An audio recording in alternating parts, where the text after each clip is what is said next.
ನಾನು ಇವತ್ತು ಸಿದ್ದರಾಮಯ್ಯನವರಿಗೆ ಟ್ವಿಟರ್ ಮೂಲಕ ಒಂದು ಸಣ್ಣ ಒಂದು legal notice, immediate spontaneous legal notice ಒಂದು ಸಣ್ಣದಾಗಿ ಪೋಸ್ಟ್ ಮಾಡಿದ್ದೀನಿ.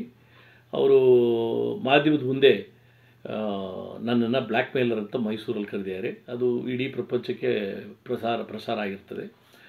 ನಾನು 1.5 ದಶಕಗಳಿಂದ ಅಂತ ಕಾಣುತ್ತೆ, 1-2 ದಶಕ ಅಂತ ಇಟ್ಕೊಳ್ಬೋದು, ನಾನು ಸತತವಾಗಿ ಭ್ರಷ್ಟಾಚಾರದ ವಿರುದ್ಧ ಹೋರಾಟ ನಡೆಸ್ತಾ ಇದ್ದೀನಿ.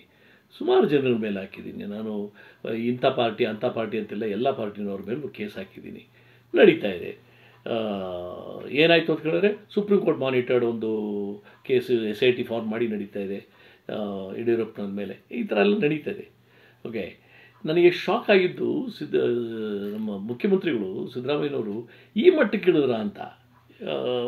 ಬಿಡ್ರಿ ಅವರು ಬ್ಲ್ಯಾಕ್ ಮೇಲ್ ಯಾವ ಲ್ಯಾಂಗ್ವೇಜ್ ಇದು ನೀವು ಲೀಗಲಾಗಿ ಫೈಟ್ ಮಾಡಬೇಕಪ್ಪ. ಅದರಲ್ಲಿ ನಾನು ಹಾಕಿರೋ ಕಂಪ್ಲೇಂಟಲ್ಲಿ ಇಲ್ಲ ಗವರ್ನರ್ ಕೊಟ್ಟಿರೋ ಮಾಹಿತಿಯಲ್ಲಿ ಏನೋ ತಪ್ಪಿದ್ರೆ ತಪ್ಪು ಅಂತ ಬರೆದು ಕಳಿಸ್ಬೇಕಾಯ್ತು ಅವರಿಗೆ.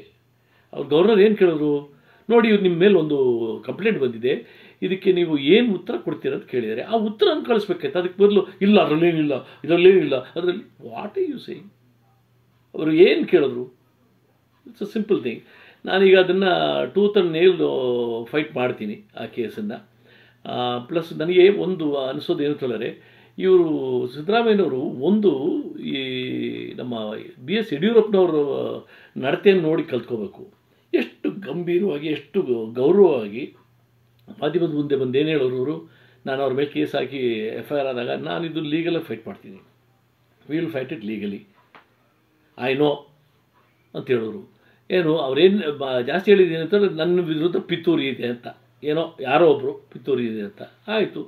ಬಟ್ ಈ ಥರ ಪದ ಬಳಕೆ ಅವರು ಮಾಡಿಲ್ಲ. ಅವ್ರ ಸ್ಟ್ಯಾಂಡರ್ಡನ್ನು ಭಾರಿ ಚೆನ್ನಾಗಿ ತೋರಿಸಿದ್ರು.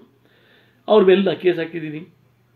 ಓಕೆ, ಈಗ ಇವರಿಗೆ ನಾನೀಗ ಕೊಟ್ಟಿರೋ ನೋಟಿಸು, ಶಾರ್ಟ್ ನೋಟಿಸು ಇಮ್ಮಿಡಿಯೇಟಾಗಿ ಅದು ಮೇನ್ ನೋಟಿಸ್ ನೆಕ್ಸ್ಟ್ ಹೋಗುತ್ತೆ. ಅದರಲ್ಲಿ ನಾನು ಅಪಾಲಜಿ ಕೇಳಿದ್ದೀನಿ ಪಬ್ಲಿಕ್ಕಾಗಿ. ಇವರು ಮಾಡದೇ ಇದ್ದರೆ ಖಚಿತ criminal complaint of defamation register ಆಗುತ್ತೆ. ಅಲಾಂಗ್ ವಿತ್ ದ್ಯಾಟ್ ಸಿವಿಲ್ಲೂ ನಾವು ಫೈಲ್ ಮಾಡ್ತೀವಿ, defamation against the chief minister. I hope ಅವರಿಗೆ ಒಳ್ಳೆಯವರು ಅಡ್ವೈಸ್ ಮಾಡಿ ಪಬ್ಲಿಕಲ್ಲಿ ಅದನ್ನು ವಿಡ್ರಾ ಮಾಡ್ಕೊಂಡು ಅವ್ರು ಹೇಳಿದ ಮಾತನ್ನು ವಾಪಸ್ ತೊಗೊಂಡು you will apologise for that. ಯಾರಿಗೂ ಹಂಗೆ ಹೇಳಬಾರ್ದು ಅಂತ ನೆನಪಿರಲಿ. ಆ್ಯಂಡ್ ಒಂದು ಕಾಷನು, ರೀಸೆಂಟ್ಲಿ ರಾಹುಲ್ ಗಾಂಧಿ ಅವ್ರಿಗೆ ಆಗಿದ್ದೇನು ಅಂತ ಗೊತ್ತಿದೆಯಲ್ಲ, ಅವ್ರಿಗೆ ಗೊತ್ತಿರ್ತದೆ.